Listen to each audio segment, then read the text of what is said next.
ગુજરાતનો આવાજ।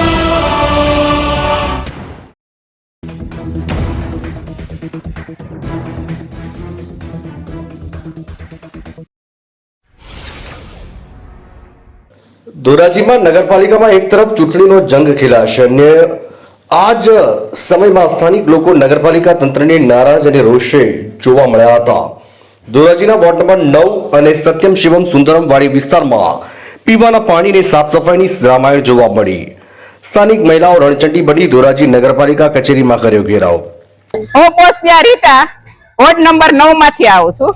પાણીનો પ્રશ્ન છે, સફાઈનો પ્રશ્ન છે। પાણી 6 દિવસે આવે છે, 15 થી 20 મિનિટ પાણી આવે છે અને પાણી એટલું ગંધાય છે કે વાત જ પૂછોમાં। કપડાનું જે પાણી ધોયેલું હોય ને એ સારું હોવું હોય છે અને ભરવાની સગવડ બધાને સામાન્ય માણસો હોય અને એટલી હોતી નથી। 6 દિવસે પાણી આવે તો પાણીનો સંગ્રહ કેમાં કરવો અને કઈ રીતના અમારે રહેવું, કઈ રીતના શું કરવું।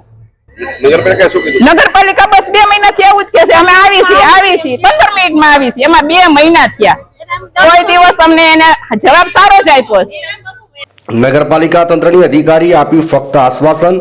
સ્થાનિક મહિલાઓમાં જોવા મળ્યો રોષ અને જ્યાં સુધી પોતાના વિસ્તારમાં થતા પ્રશ્નોનું નિરાકરણ નહીં થાય ત્યાં સુધી કોઈ મત માંગવા આવવું નહીં અને મત કોઈને આપીશું નહીં તેવી વાત।